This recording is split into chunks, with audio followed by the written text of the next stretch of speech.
के प्रायोगिक भूगोल के जो फर्स्ट पेपर है सर्वेक्षण एवं समतलन उसके लेक्चर में स्वागत। पिछले लेक्चर में हमने पढ़ा था कि किस प्रकार से विभिन्न प्रकार की टेबल्स होती हैं किसी भी यूनिट्स ऑफ मेजरमेंट के तहत, और उसमें हमने मैट्रिक टेबल का डिटेल से अध्ययन किया था। और उसके उपरांत हमने कन्वर्जन भी सीखा था कि किस प्रकार से हम ये पता करते हैं कि 1 किलोमीटर में कितने सेंटीमीटर हैं। इसी प्रकार से हमने उसमें अध्ययन किया था। आज का जो व्याख्यान है उसमें हम ये आपको बताएंगे कि किस प्रकार से मापनी की आवश्यकता पहले क्यों पड़ती है, हम ये बताएंगे आपको। और फिर उसमें कि हम वीवी मापनी को, वीएवे स्केल को कितने प्रकार से प्रदर्शित कर सकते हैं। तो आज का जो व्याख्यान है, जो वीडियो 6 है, ये इसी से रिलेटेड है। इसमें पहली चीज ये है कि मापनी की आवश्यकता क्यों पड़ती है, मापनी क्या होती है, मापनी को व्यक्त करने के कौन कौन से तरीके, अभिव्यक्ति के कौन कौन से तरीके होते हैं, how we can represent a scale. शुरू करें। तो आज अब आपके सामने दूसरी स्लाइड में दो मानचित्र हैं, आप उनको ध्यान से देखिएगा। ये स्लाइड है, इसमें आप देखेंगे कि दोनों ही स्लाइड में एक मिनट में आप देखेंगे कि दोनों ही स्लाइड में इंडिया जो है, इंडिया का जो मैप है वो शो किया गया है। पर एक स्लाइड में, जो फर्स्ट स्लाइड है, उसमें जो इंडिया का मैप है उसका जो आकार है वह छोटी है, और जो दूसरा है मैप, उसमें जो इंडिया का मैप है उसकी जो आकार है वो बड़ा है।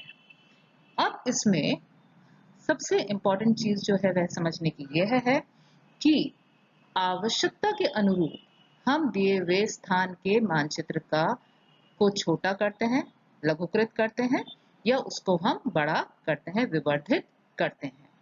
जब हम किसी भी क्षेत्र विशेष के मानचित्र को छोटा कर रहे हैं या बड़ा कर रहे हैं तो उसके लिए हमें एक निश्चित मापनी की आवश्यकता होती है, क्योंकि अगर हम वैसा नहीं करते तो हमारा जो मानचित्र है जो बनता है वह सही नहीं होता। इसलिए अगर हम इसे देखें तो किसी वस्तु का फोटोग्राफ उस वस्तु के वास्तविक आकार, जिसको हम साइज भी कह सकते हैं, से छोटा या बड़ा हो सकता है, परंतु उस वस्तु को वास्तविक आकृति, जो उसकी एग्जैक्ट शेप है, एक्चुअल शेप है, तथा फोटोग्राफ में अंकित आकृति एक जैसी होती है। मतलब जैसी वो वस्तु है ठीक उसी प्रकार से फोटोग्राफ में भी उसकी आकृति होगी। इसी कारणवश जब हम किसी पूर्व परिचित व्यक्ति, वस्तु, भवन या स्थान का फोटोग्राफ देखते हैं तो हम उसे तुरंत पहचान लेते हैं। जैसे हमने यहाँ पे, हम इंडिया का मैप हमने बहुत पहले से देखा हुआ है, हम शुरू से देखते आ रहे हैं, और जैसे ही हमने यहाँ देखा हमको ये पता पड़ गया कि ये जो मानचित्र है दिया हुआ ये है भारत का है। चूंकि कैमरे के लेंस को दिखलाई देने वाली किसी वस्तु के सभी भाग या अंग एक ही अनुपात में छोटे अथवा बड़े होकर फिल्म पर छप जाते हैं, इसलिए आकार में अंतर आ जाने के बावजूद फोटोग्राफ में उस वस्तु की आकृति शुद्ध रहती है। आपने देखा बच्चों कि यहाँ पे भी आपने देखा कि भारत का मानचित्र है, इसमें हर जो आकृति है वो एक अनुपात में लघुकृत हुई है, और यहाँ पे वो उसी अनुपात में विवर्धित हुई है। तो कहने का अभिप्राय ये है कि अनुपात में उसका छोटा या बड़ा होना आवश्यकता के अनुसार, यह अनुपात ही मापनी कहलाता है। तो अब आप यहाँ पे जो दी हुई डेफिनेशन है उसको आप देखेंगे कि मानचित्र में प्रदर्शित किन्हीं दो बिंदुओं के बीच की दूरी और उन बिंदुओं के बीच की धरातल पर वास्तविक दूरी के मध्य के अनुपात को उस मानचित्र की हम मापनी कहते हैं। तो आशा करते हैं आपको मापनी क्या है ये समझ में आया होगा अब। इसी तरह से यदि यह अनुपात शुद्ध हो जाए, अर्थात फोटोग्राफ में किसी वस्तु के भिन्न भिन्न भाग भिन्न भिन्न अनुपातों, मतलब अगर यह अनुपात शुद्ध हो जाता है तो हम एक वास्तविक आकृति का हमें ज्ञान होता है, हमें बोध होता है। और अगर ये अनुपात अशुद्ध हो जाता है तो भिन्न भिन्न जो भाग हैं वो स्वतंत्र रूप में घट बढ़ जाते हैं, और वो जो फोटोग्राफ है वो संबंधित वस्तु की जो वास्तविक आकृति है उसका हमें ज्ञान नहीं देती है। तो आशा करते हैं ये आपको अब समझ में आया होगा कि मापनी की आवश्यकता क्यों होती है और मापनी क्या है। नेक्स्ट स्लाइड में अगर हम देखें तो यह है कि मापनी का चयन, सिलेक्शन ऑफ स्केल की हमें आवश्यकता क्यों पड़ती है। तो उसके लिए किसी मानचित्र के लिए उपयुक्त मापनी का चयन जो हम करते हैं, वो चयन करते समय जब हम किसी भी मानचित्र की मापनी का चयन करें तो हमें दो बातों का विशेष रूप से ध्यान रखना चाहिए। सबसे पहले यह होता है कि कागज जिस पे भी हम मानचित्र बनाने जा रहे हैं, कोई भी हमारा जो मोड है जिसके ऊपर हम अपना मैप मेकिंग कर रहे हैं, हम अपना मानचित्र को बनाने जा रहे हैं, उसका आकार क्या है। दैट इज कागज आदि जिस पर मानचित्र बनाना है उसका आकार क्या है, वह छोटा है या वह बड़ा है। और दूसरा क्या है, मानचित्र की रचना करने का उद्देश्य, कि जो हम मानचित्र बनाने जा रहे हैं उसका उद्देश्य क्या है। जैसे पिछली वाली स्लाइड में आपने देखा कि एक में हमने संपूर्ण विश्व में भारत को एक सामान्य रूप में बताने की कोशिश की। तो उस जो पहली जो स्लाइड मैप था, उसमें वर्ल्ड मैप के अंदर जो भारत का जो मानचित्र है उसको हमने छोटे रूप में दिखाया, लघुकृत रूप में दिखाया। वहीं पे जो दूसरी जो फोटो हमने डाली है जिसमें भारत का मानचित्र में उसके पॉलिटिकल डिविजन्स दिखाए गए हैं, तो उसमें हमने ये बताने की कोशिश की कि भारत के अंदर कितने राज्य हैं, और इसीलिए हमने उसको एक विस्तृत रूप दिया। इसीलिए जो मानचित्र की रचना का उद्देश्य वो बहुत महत्वपूर्ण होता है किसी भी मापनी के सिलेक्शन में। नेक्स्ट हम आगे बढ़ते हैं और उसमें है मापनी को व्यक्त करने की विधियां। ये अक्सर हम आपको पहले भी समझा चुके हैं और आज पुनः इसकी पुनरावृत्ति कर रहे हैं। एक बार वापस से इसको रिपीट करते हैं कि मापनी को व्यक्त करने की अलग अलग विधियां होती हैं। उसमें मुख्यतः तीन जो विधियां हैं वो काम में आती हैं। सबसे पहले है साधारण कथन विधि, दूसरी है निरूपक भिन्न विधि और तीसरे नंबर पे है आलेखी विधि। जब हम साधारण कथन विधि की बात करते हैं, जिसको हम इंग्लिश में बोलते हैं सिंपल स्टेटमेंट मेथड, इसमें साधारण कथन विधि में शाब्दिक विवेचन के द्वारा किसी मानचित्र की मापनी बतलाई जाती है। अब शाब्दिक विवेचन क्या हुआ, शब्दों की मदद से, शब्दों का प्रयोग करके, with the help of words we depict the distance of the scale। अब इसमें जैसे उदाहरण दिए हैं, जैसे 1 सेंटीमीटर बराबर 1 किलोमीटर या 1 इंच बराबर 1 मील। तो इसमें यहाँ आप देखेंगे कि हमने यहाँ पर दोनों जगह, यहाँ पे 1 सेंटीमीटर बराबर 1 किलोमीटर हुआ या यहाँ 1 इंच बराबर 1 मील हुआ। तो यहाँ पे दोनों स्थानों पर हमने शब्दों की सहायता लेकर उसको एक रूप में मतलब मापनी को प्रदर्शित किया है। अब बच्चों, हालांकि मापनी को व्यक्त करने का ये सबसे आसान तरीका है, आप इसको पढ़ के, पर इसमें कुछ प्रॉब्लम्स रहती हैं, कुछ इसमें समस्याएं रहती हैं और इसका जो प्रयोग है वो सीमित है। जो इसका प्रयोग है वह सीमित है। अब सीमित, तो आपको सबसे पहले ध्यान में रखना क्या है कि ये मापनी को प्रदर्शित करने की सबसे सरल विधि है, और दूसरा क्या है कि इसका जो प्रयोग है यह सीमित है। अब सीमित क्यों है, उसके पीछे दो कारण हैं।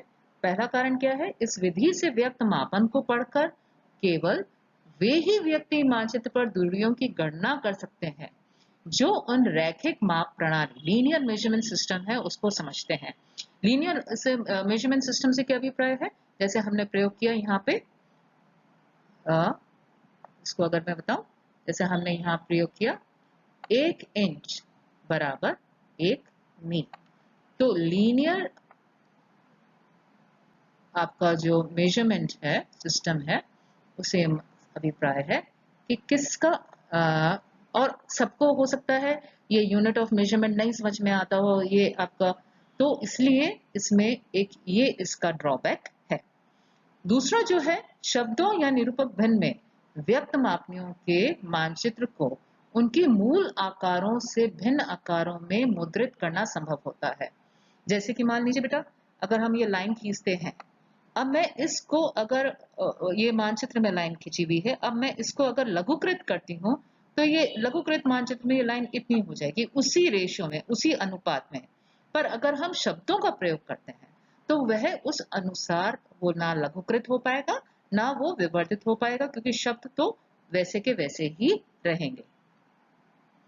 तो ये साधारण कथन विधि है और इसके ये हमने मेरिट्स और डीमेरिट्स किए कि ये आसानी से समझ आ जाती है। ये सरल विधि है, लेकिन इसका ड्रॉबैक्स क्या है कि एक तो इसके लिए ज्ञान होना आवश्यक है रैखिक माप प्रणाली का, और दूसरा कि जब हम जो मानचित्र है उसके आकारों में परिवर्तन करते हैं तो उसमें मापनी में परिवर्तन होना संभव नहीं होता उस स्थिति में, इस स्थिति में जब हम साधारण कथन विधि की बात करते। नेक्स्ट आता है हमारा निरूपक भिन्न विधि, जिसको हम इंग्लिश में रिप्रेजेंटेटिव फ्रैक्शन बोलते हैं। इसको निरूपक भिन्न विधि भी कहते हैं, इसको प्रदर्शित भिन्न विधि भी कहते हैं। तो आप इसमें कंफ्यूज ना हो, ये दोनों नामों से ही हिंदी में जानी जाती है और इंग्लिश में इसको रिप्रेजेंटेटिव फ्रैक्शन भी कहते हैं। तो ये रिप्रेजेंटेटिव फ्रैक्शन मेथड है। मानचित्र पर एवं धरातल पर मापी गई दूरियों के अनुपात को निरूपक भिन्न या प्रदर्शक भिन्न कहते हैं। यह भिन्न का अंश जो होता है, अब इस जो भिन्न है इसके दो पार्ट्स होते हैं निरूपक भिन्न के।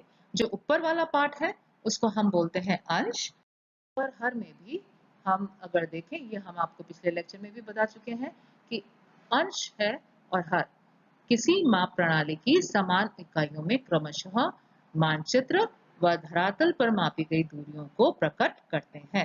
जैसे मैंने आपको पिछली बार भी बताया था कि अगर ऊपर सेंटीमीटर है तो नीचे भी सेंटीमीटर होगा, ऊपर इंच है तो नीचे भी इंच होगा।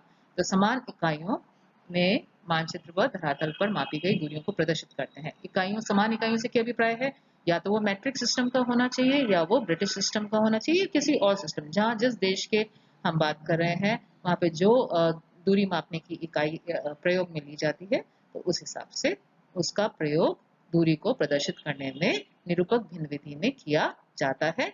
अंश और हर दोनों में समान इकाइयां ही होती हैं। यहाँ पे हमने निरूपक भिन्न के सूत्र को प्रदर्शित किया। आपकी निरूपक भिन्न का सूत्र क्या है, मानचित्र पर किसी रैखिक माप की एक इकाई की दूरी और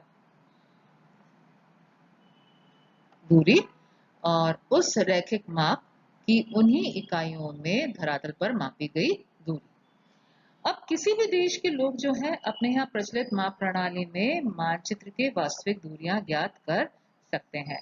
अब इसका ये पॉजिटिव है, एक इसका जो हम मेरिट कहेंगे वह है, और वह यह है कि गुण कहते हैं जिसको हम हिंदी में, कि निरूपक भिन्न को देखकर मानचित्र में प्रदर्शित जो धरातल की वास्तविक दूरियां होती है ना, उसको किसी भी रैखिक माप प्रणाली में मान ज्ञात, उससे मतलब किसी भी रैखिक प्रणाली में मान ज्ञात किया जा सकता है। अब मान लीजिए 1/, हमने 50,000 निरूपक भिन्न लिखा है ना, अब उसका अर्थ मैट्रिक प्रणाली में हुआ 1 सेंटीमीटर बराबर 50,000 सेंटीमीटर। और यही जो है अगर हम इसको ब्रिटिश प्रणाली में देखें तो ब्रिटिश प्रणाली में वो होगा 1 इंच बराबर 50,000 इंच, और अगर हम रूसी माप प्रणाली में देखें तो वह होगा 1 पेल्टस बटा बराबर 50,000 पेल्टस होगा। ठीक है, तो ये जो हमने डिस्कस किया अभी, उससे ये स्पष्ट होता है कि मूल आकार में मुद्रित किए जाने वाले मानचित्रों पर मापनी व्यक्त करने के लिए निरूपक भिन्न विधि का प्रयोग सबसे सही है, सबसे अधिक उपयोगी रहता है, क्योंकि उसे देखकर किसी भी देश के लोग अपने हिसाब से वहां पे जो प्रचलित माप प्रणालियां हैं उनके हिसाब से मानचित्र से वास्तविक दूरियां ज्ञात कर सकते हैं। नेक्स्ट जो मेथड है वह है आलेखी विधि, ग्राफिकल मेथड। इस विधि में निरूपक भिन्न के अनुसार ज्ञात की गई विभाजित कर देते हैं, जैसे ये रेखा की थी, और इसको हमने